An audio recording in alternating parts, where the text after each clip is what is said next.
Ok, t'es prêt? La, vas-y, envoie. Ok.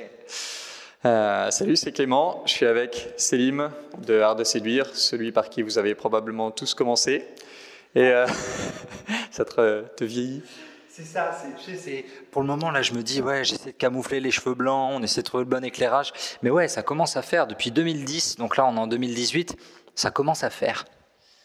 Exact, je suis très content d'avoir Selim avec moi parce que j'avais commencé par un article de Art de Séduire il y a 7 ans, quelque chose comme ça. Et j'avais cette image un peu, je dirais presque froide de Art de Séduire. Et je lui ai proposé qu'on se rencontre il y a, je ne sais plus, un mois, quelque chose comme ça. On s'est rencontrés et j'avais quelques a priori négatifs et j'étais très positivement surpris. J'ai adoré la rencontre, on s'est super bien entendu. Je tiens à interrompre tout de suite ce message complètement mensonger. C'était pas il y a un mois, vu que tu m'as fait ensuite rencontrer quelqu'un au Mexique. Donc on s'était vu avant. À mon avis, on s'est vu en septembre ou octobre l'an dernier. Mais après, bon, c'est pas grave. La chronologie, tout ça, c'est l'impression qui reste. C'est pas le factuel qui compte, c'est l'impression. Il avait une impression de froideur. On va voir. Exact. Et du coup, on s'est revus vendredi. Cette fois, normalement, je suis bon. Et pour un petit brunch qui était très cool, et je lui ai proposé de faire cette interview qu'il a accepté immédiatement. Donc l'idée, vous la connaissez maintenant, curiosité, chacun notre tour, on se pose une question dont on a vraiment envie de connaître la réponse, et on voit ce qui se passe. Ah, j'ai oublié de préciser que tu as un joker. Si jamais la question te dérange, tu as un joker pour l'esquiver. D'accord. Alors, c'est vrai que j'aime pas trop esquiver, tu vois, quand vraiment, tu sors de ta zone de confort, aïe, aïe, aïe, je vais pas utiliser le joker, mais j'aime bien faire des vannes. Donc, du coup, est-ce que c'est un podcast très sérieux ou est-ce qu'on peut répondre à côté de la plaque? Sens-toi libre. Feel free. J'aime bien le sens-toi libre. J'aime beaucoup. Clément, je te rends ton micro. Alors, c'est super ça comme micro. Je connaissais pas. C'est un peu dur quand tu as l'habitude des gros micros. Je trouve technologiquement, je m'étais jamais penché dessus. Tu vois, comme dictaphone, moi, j'utilise souvent le téléphone quand j'en ai besoin.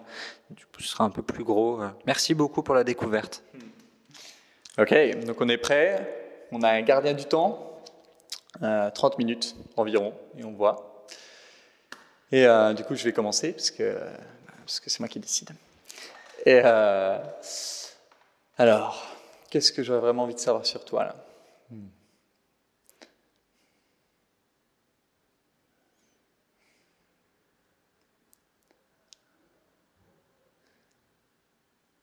C'est quoi le truc que tu n'aimerais pas trop que les gens voient de toi au premier abord? Le truc que tu gardes plutôt pour le deuxième rendez-vous ou le... La pilosité. La pilosité, c'est vraiment un truc, tu te dis, bon, c'est pas très trendy, tu vois, donc du coup, généralement, chemise, on garde ça un peu caché, on n'en montre pas trop. La réponse sérieuse maintenant, la réponse sérieuse. Moi, il y a un personnage qui m'a marqué dans Friends. Beaucoup de mes références dans ma manière de coacher, dans ma manière d'écrire, elles viennent du cinéma et des séries, parce que pendant toute mon enfance, en gros, tu vois, Arthur, son émission Les Enfants de la télé, moi je suis un enfant de la télé. C'est ma nourrice, c'est le Club Dorothée, c'est le soir, je rentrais, je faisais mes devoirs, et ensuite soit je mettais la télé, soit j'étais dehors au foot, les jeux vidéo aussi évidemment, mais fondamentalement, je suis un enfant de la télé. Ce qui fait que j'ai appris la vie grâce à la télévision. Notamment la série qui nous a le plus marqué ma génération, donc j'ai 34 ans, nous ça a été la découverte de Friends. Friends, ça commence en 94 aux États-Unis, ça arrive en France en 96-97, et il y a un mec, un animateur radio, Max, sur Fun Radio à l'époque, il était comme un fou et du coup il faisait beaucoup de promos pour Friends. Je regarde ça et c'était vraiment cool. Et dedans, il y a un mec qui est pas à l'aise, qui manque cruellement de confiance en lui, qui a un peu beaucoup de défauts, c'est-à-dire qu'il n'a pas confiance en lui, il n'a pas eu trop de succès avec les femmes quand il était jeune, et du coup, c'est devenu le clown. C'est Chandler. Chandler, il s'est réfugié, comme beaucoup de mecs complexés, il s'est réfugié derrière l'humour. Derrière son intelligence, il sait des choses, mais il a surtout endossé le costume du clown. Dans mon évolution personnelle, tu vois, j'ai grandi comme ça, j'ai grandi en me disant, bon, je suis pas super top, je suis pas le leader, je suis pas le mec dont les filles vont rêver parce que j'étais petit, parce que j'avais des grosses lunettes, parce que j'étais le premier de la classe, tu vois, la tête à claque, quoi. C'est vraiment le personnage de la tête à claque. Et donc, quand tu es le premier de la classe, tu sais que tu as un peu de valeur parce que tu peux aider les autres, mais en fait, on s'en fout. Quand on est jeune, on veut être rebelle. Quand tu es jeune, l'intelligence, ça sert à rien. Aujourd'hui, nous, on a la trentaine, tu commences à le voir sur la fiche de paye et sur ton évolution dans les sociétés, sur la créativité, quand tu crées ta boîte, l'intelligence, c'est super important. Mais quand tu es jeune et que les filles, elles sont attirées par les rebelles, par les mecs qui jouent juste de la guitare, qui font du skate, tu vois, ou les stars du sport et tout, les mecs qui jouent bien au foot. Toi, tu es là, bon, ben moi, juste, ouais, super, j'ai un bon bulletin de notes, mais je suis une crevette. Je suis pas très grand, j'ai des grosses lunettes, enfin, la virilité, elle n'était pas là, tu vois. Et je suis né en 83. Il faut te dire que le cinéma à cette époque, c'est-à-dire toute notre éducation, tout ce qu'on voyait à la télé, les stars, c'était Bruce Willis, Sylvester Stallone, Arnold Schwarzenegger, un peu Steven Seagal pour la blague, tu vois, mais du coup, on a toutes ces... Bon, James Bond, évidemment, toujours, mais on a cette image du mec, de la virilité, c'était ça. Et en plus, moi, j'avais un père qui était très sportif quand j'étais jeune, donc j'étais là, putain, j'aurais pas pu tomber plus loin de l'arbre que comme ça, tu vois. Donc, je me suis dit, ok, qu'est-ce qui peut marcher ? Clairement, les muscles, c'est pas pour tout de suite. Putain, l'humour, évidemment, l'humour. Et du coup, c'est vrai que de prime abord, j'ai eu tendance à camoufler mon manque de confiance en moi derrière l'humour, derrière les bonnes réparties, derrière les bonnes vannes qui sortaient de la radio, de la télé, qui sortaient des films et des séries. Et aujourd'hui, ça va un peu mieux. Je suis moins dans le besoin de faire le guignol en permanence, mais quand tu as fait ça pendant 25 ans, du coup, c'est dur de se dire, allez, on se détend, on n'a plus besoin de faire des blagues, on n'a plus besoin de rire, on n'a plus besoin d'être dans l'autodérision en permanence parce qu'aujourd'hui, tu sais ce que tu vaux, donc tu vas pouvoir changer un peu ton masque en société, tu vas pouvoir être un peu plus cool, plus détendu, plus confiant en toi, tu n'as plus besoin d'être le guignol. Donc voilà, ce serait ça ma réponse, Clément, à ta question. Qu'est-ce que j'aimerais pas trop qu'on sache ? Eh ben, pendant des années, ça aurait été ça. Ça aurait été que cet humour de façade et ce côté sniper, tu vois, un peu comme Laurent Baffy, qui était une référence pour nous. L'art de faire la bonne vanne en permanence, ça dissimulait vraiment un manque de confiance.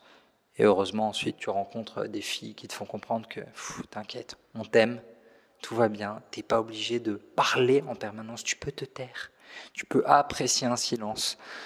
Donc ça te rassure, les femmes te rassurent normalement. Okay. Donc là, c'est à moi de te poser une question, si j'ai bien compris. Ce que j'aimerais bien savoir de toi, Clément, ce serait... Je vais te poser une question sur laquelle je travaille beaucoup en ce moment. C'est un truc qui me touche beaucoup, c'est le rapport au temps. Le rapport au temps. À chaque fois qu'on s'est vu, tu étais toujours là en avance. Comment tu fais pour être toujours en avance et surtout, qu'est-ce que ça signifie pour toi, le fait d'être en avance ?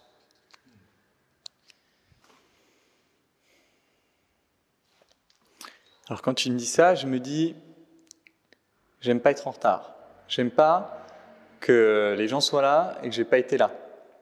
Donc il y a un côté un peu jugement de moi-même, j'ai envie d'être irréprochable là-dessus.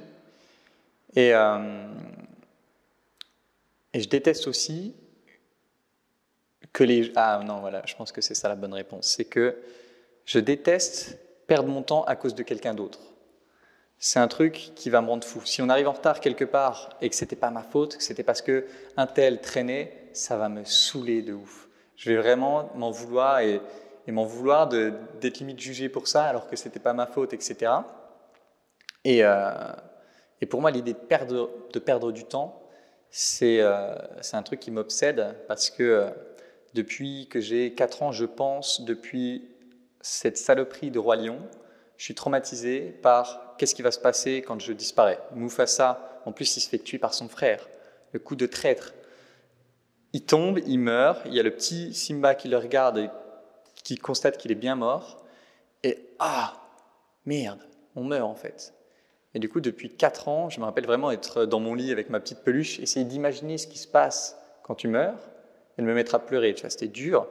Et du coup, ça a donné suite à, il me reste approximativement tant d'années, comment je fais pour que ce soit de la bombe? Comment je fais pour que je ne sois pas trop dégoûté de mourir?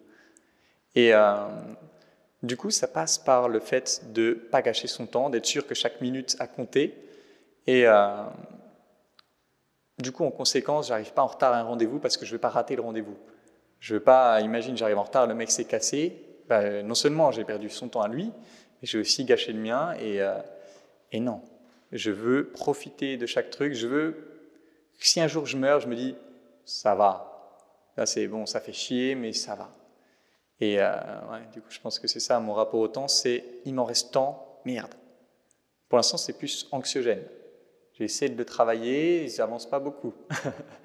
C'est vraiment, merde, il ne reste plus que 60 ans, alors je regarde les trucs pour vivre plus longtemps, etc.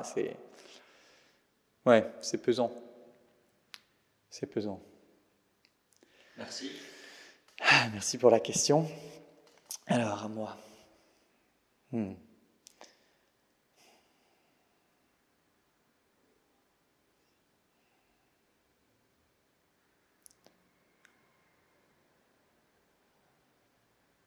Je cherche une question que je ne t'ai pas déjà posée vendredi. Là, je pensais à si tu pouvais tout réussir, qu'est-ce que tu voudrais faire, mais tu m'as déjà répondu. Je cherche une autre question.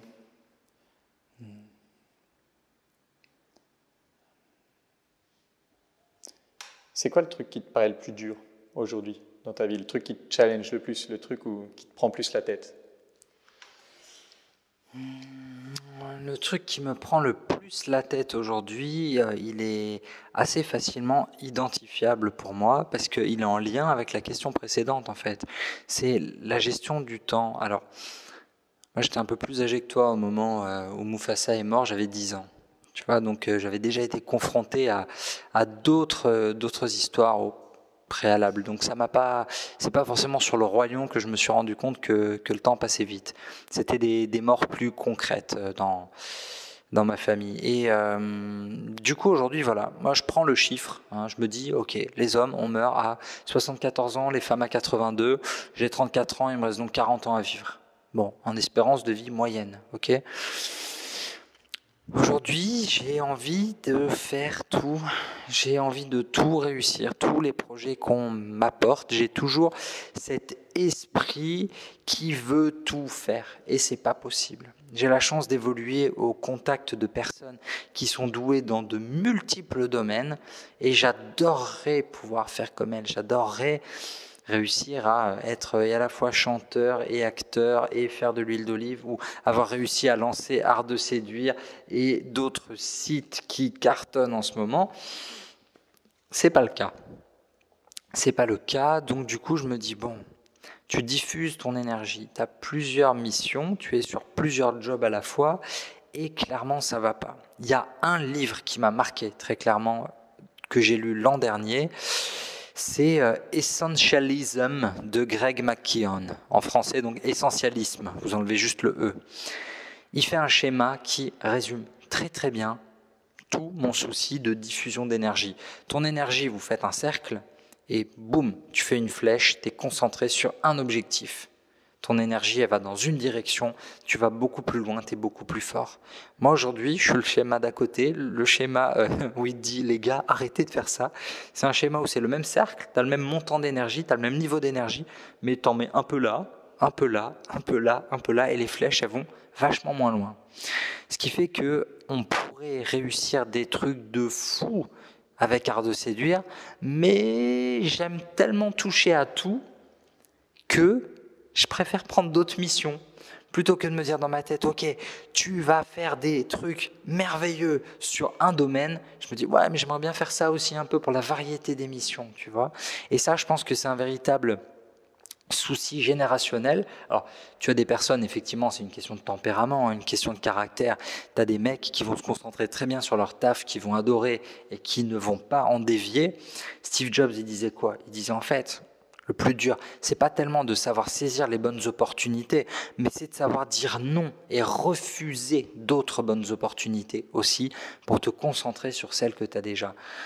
Et ça, moi, j'ai beaucoup de mal. Ça, c'est vraiment mon gros défi. En gros, c'est con, hein, mais c'est le symptôme du nouveau jouet. Ouais, moi, tu mets un nouveau jouet, je suis super content, je vais délaisser les autres, et du coup, ça va ralentir un peu l'avancement des dossiers. Et c'est débile, c'est débile. Et j'ai beau le savoir, quand tu vas venir me dire « Ouais, on a peut-être ça qu'on pourrait faire ensemble », je vais me dire « Ah ouais, trop cool », parce que le cerveau, mon cerveau en tout cas, il est branché sur la nouveauté. Tu vois, je suis un créa, je suis dans la création, la créativité, je me sens comme un créateur, mais je suis très mauvais gestionnaire. Et du coup, il y a deux types de chefs d'entreprise, hein. Il y a les créateurs et il y a les gestionnaires. Et c'est très rare que tu aies en une seule personne les deux mêmes profils. Moi, j'ai la chance d'apprendre au contact donc de Max, le fondateur d'Art de Séduire. Je vois comment il gère. Et je suis là, j'aimerais avoir ce sérieux. Mais en fait, c'est pas moi. Tu vois, donc c'est ça, c'est le plus dur pour moi en ce moment, c'est clairement réussir à me focaliser sur une seule mission pour avoir de meilleurs résultats. Et je n'y arrive pas, je lutte. Tu vois, c'est vraiment, j'ai l'impression de nager à contre-courant. C'est comme si je luttais contre ma nature. C'est comme si ma nature, c'était de partir dans tous les sens. Est-ce qu'il faut l'accepter? Est-ce qu'il faut partir dans tous les sens et accepter vraiment ce qui m'anime au fond de moi? Ou est-ce que je dois continuer de nager contre le courant pour ressembler plus à ceux qui réussissent? Tu vois, ceux qui réussissent, généralement, c'est un domaine. C'est rare les gens qui sont talentueux dans plusieurs. Parce qu'à force de vouloir être talentueux dans plusieurs, tu te vautres et t'es nul partout. Et ça, ce serait ce qu'il y aurait de pire pour moi. Tu vois, on en revient à la mort, on en revient à qu'est-ce que je vais laisser comme trace? Et tu te dis, oh putain, en fait, j'aurais tout fait moyen. Et là, tu penses à ta pierre tombale. Célim, virgule, un mec moyen. Et ben, ouais, ce serait peut-être ça. Merci pour cette question. Je vais repartir, je vais chialer ce soir chez moi.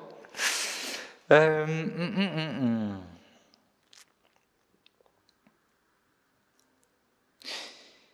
question à la fois personnelle et professionnelle. Est-ce que tu penses que quand on a autant de questions personnelles, on est la bonne personne pour aider les autres?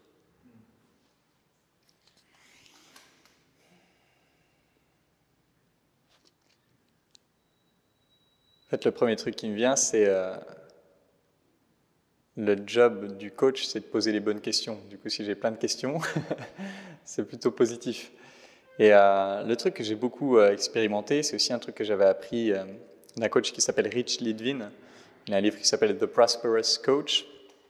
Et il explique que on ne peut pas emmener quelqu'un plus profond qu'on est allé nous-mêmes.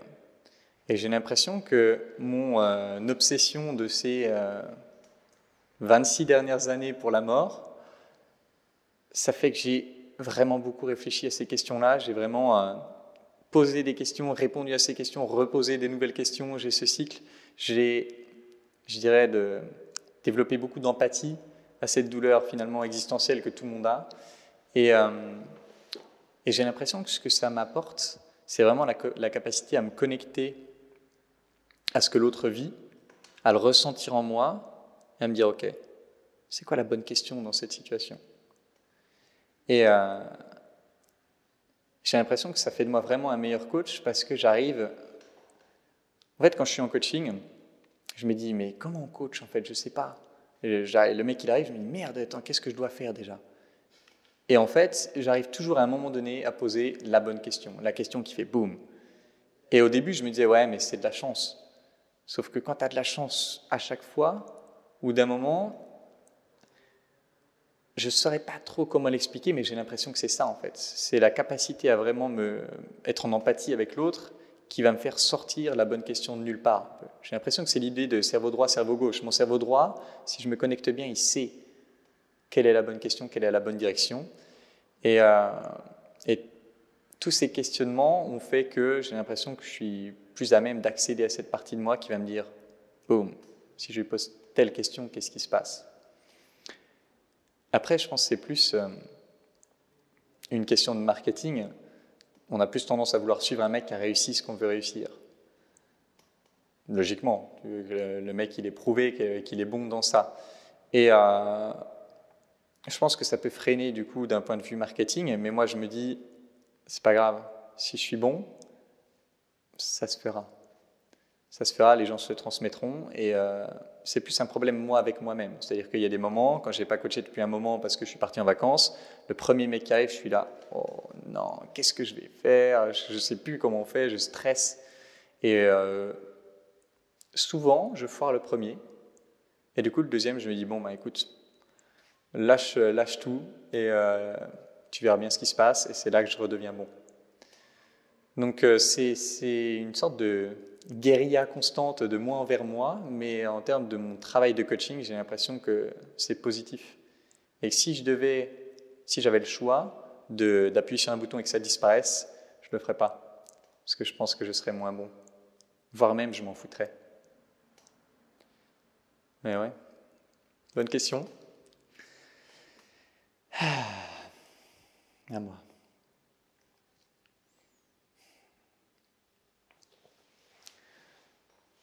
C'est un peu une question inverse à l'autre, la dernière que je t'ai posée, mais c'est quoi les trucs qui te font kiffer au quotidien?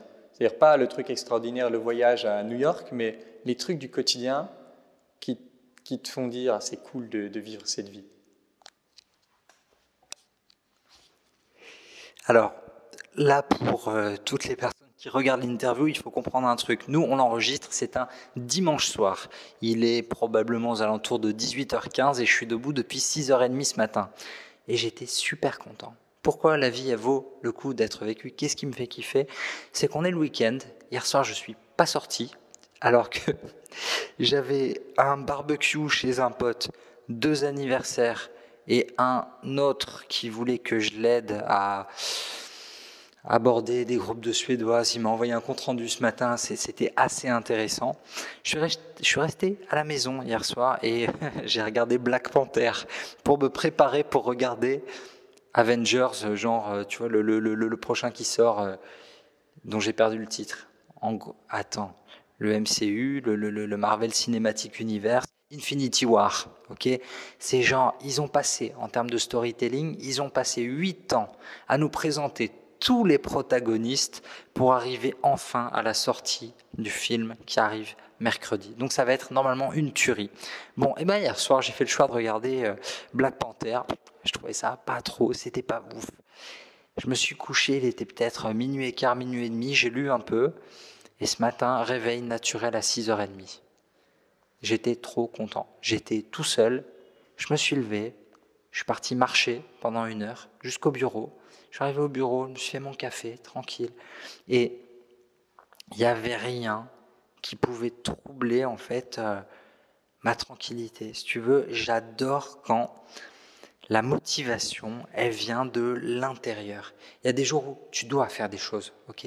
T'as des missions, t'as des trucs où t'es pas super content de les faire.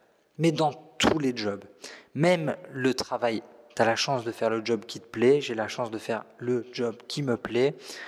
Le coaching, c'est ça, c'est que tous les jours, enfin pas tous les jours, mais une fois par semaine, parfois une fois par mois, on reçoit des mails de reconnaissance, des témoignages de « Merci les gars, vous ne le savez pas, mais vous nous avez aidés ».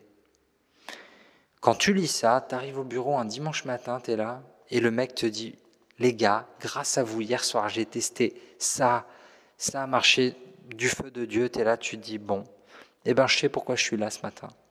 Parce que dans ma tête, il y a une notion de transmission. Je ne suis pas encore papa, j'ai pas d'enfant. La génération qui arrive après nous, même après la tienne, tu vois, il y a Internet, il y a Snapchat, il y a Instagram. Nous, quand on était jeunes, pour apprendre à séduire, pour draguer la fameuse voisine au collège ou au lycée, on était en galère, il n'y avait rien. On n'avait pas Internet. Il y avait juste un magazine qui sortait 1 fois par mois. Il y avait soit Max, soit FHM qui arrivait en 99. C'était compliqué. Aujourd'hui, Nous, notre rôle, c'est de redonner, en fait, de redonner tout ce qu'on a appris, tout ce que nos coachés nous ont appris. Parce que c'est ça aussi, le truc le plus fou, c'est que on a une grande expérience, on sort beaucoup, on a séduit beaucoup avec mon groupe de potes, donc ça donne beaucoup de matière.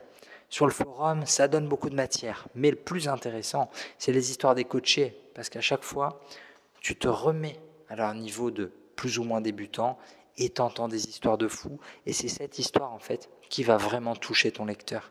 C'est cette histoire qui va résonner avec lui parce que, ben ouais, c'est la même histoire, c'est les mêmes souffrances, c'est les mêmes peines, c'est les mêmes frustrations.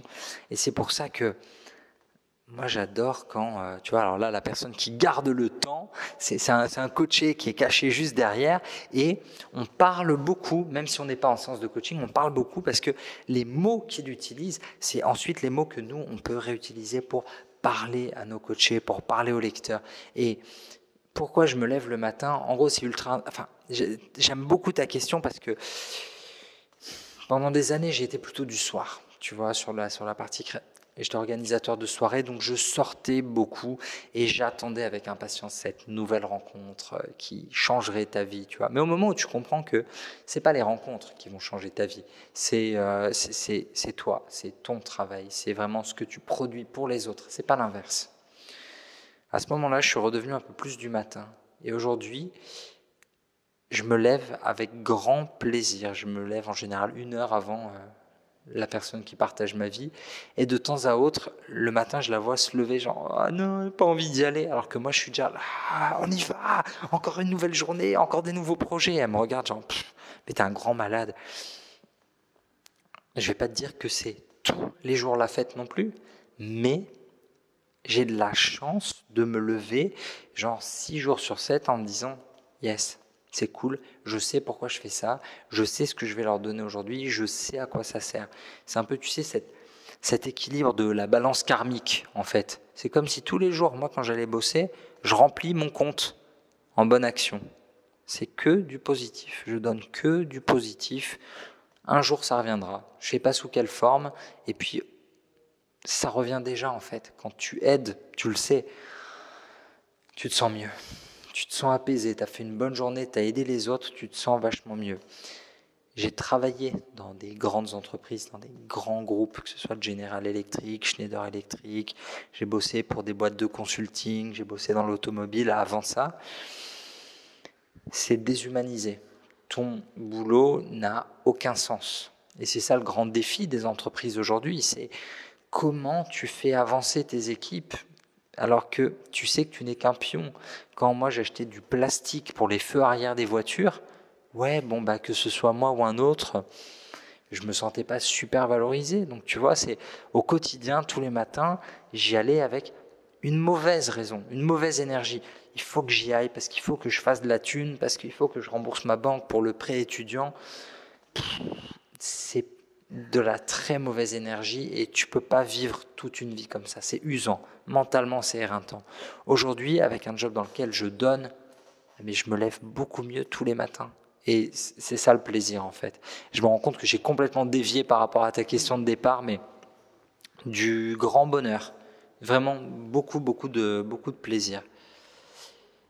Merci pour la question. Ce qui va m'amener directement à te renvoyer la balle de manière positive pour apprendre. Je pense qu'en termes de temps, il nous reste 5 minutes, donc ça va être pour toi.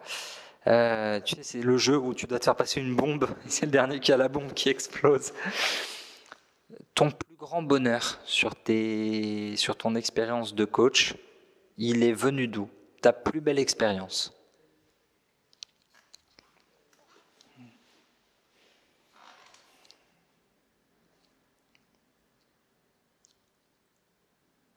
C'est marrant, j'hésite en fait entre un peu de deux directions. Quand tu me dis ton plus grand bonheur, ta plus belle expérience, ça m'incite à chercher un résultat client, on va dire. Et j'en ai un en tête très clair d'un truc vraiment miraculeux. Et en même temps, ça ne va pas avec le mot bonheur parce que j'étais content 5 minutes, mais après je m'en foutais. Et du coup, je ne vais pas parler de ça. Je pense que bonheur et travail, je le lie beaucoup plus à ce que je suis en train de mettre en place en ce moment.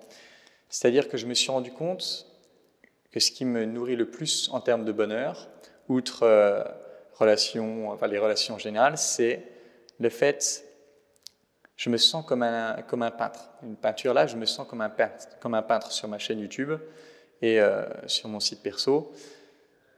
J'ai l'impression que j'ai des choses en moi que j'ai besoin, envie d'exprimer.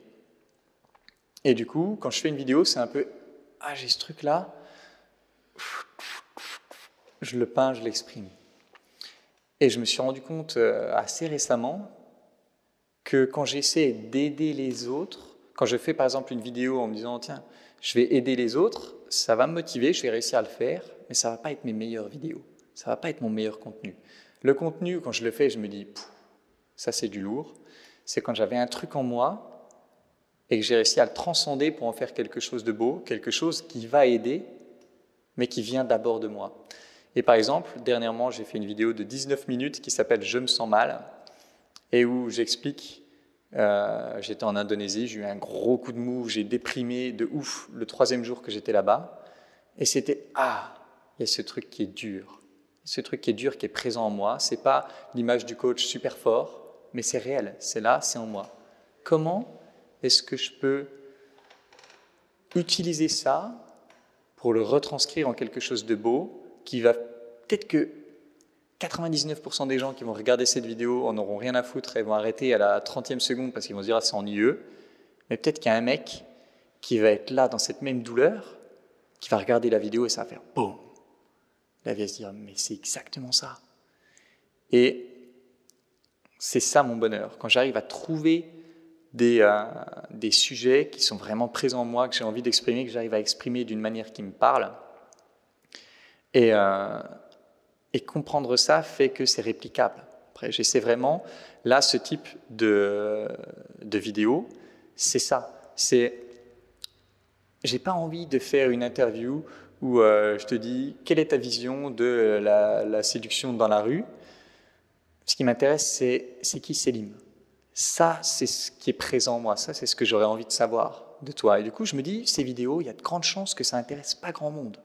Parce que les gens ne vont pas taper curiosité dans Google. Mais je me dis, les gens qui vont regarder ça, ils vont avoir accès à de vraies personnes qui font face à des challenges, qui ont accompli plein de choses, mais qui ont aussi des challenges, qui ont aussi des trucs. Voilà, il y a autre chose que le Selim parfait qu'on voit sur le site, il y a aussi le Selim cassé de challenge, et c'est ça qui m'intéresse. Et le fait d'avoir pu obtenir cet échange avec toi, le Selim qui se ronge les ongles, ouais, on en a parlé. 2 sur 10. Et voilà, ça me fait kiffer de me dire, j'ai amené aux gens le Selim que j'ai rencontré, où je me suis dit, ce mec, il est trop stylé. Ça me fait plaisir, tu vois, de me dire, il y a le Selim que je vois sur le site, où je me dis, il a l'air parfait, mais c'est bizarre. Et il y a le Selim qui est là, où je me dis, ce mec, il est trop stylé, j'ai envie de l'aider. Je ressens l'envie de t'aider d'une certaine façon. J'ai envie d'apprendre de lui les choses qu'il arrive à faire. Ça me fait kiffer. Et même si cette vidéo, elle fait 100 vues, je vais me dire, ces gens-là, ils ont vu ce que c'était vraiment. Et ouais, ça me fait plaisir. Ça me ferait vachement plaisir si ce type de vidéo pouvait marcher. Parce que fait Joe Rogan aux États-Unis, il fait des trucs de 3 heures. On se dit, qui regarderait une vidéo de 3 heures? Moi, j'en ai regardé plein. Et ça me fait kiffer de voir un Jordan Peterson pendant 3 heures exprimer des choses profondes. Et ouais, ça me fait kiffer. Et rien que de le dire, tu vois, je me sens animé. Je me dis, ouais, énorme. On va le faire. Ouais, c'est ça. Donc voilà, merci pour cette question qui m'a vraiment rappelé aussi où j'ai envie d'aller, dans quelle direction j'ai envie d'aller. Et du coup, grâce à notre maître du temps, on arrive au bout. Et je voudrais bien évidemment te remercier de m'avoir accordé ce moment. Et bon, Art de séduire, tout le monde connaît. Je pense que je n'ai pas besoin de référer à ton site. Mais ce que j'aimerais bien, c'est peut-être que tu termines en disant qu'est-ce que tu aurais envie que les gens regardent de toi en ce moment. S'il y a un article où tu dis, tiens, ça, j'aimerais vraiment qu'ils aillent le voir, ou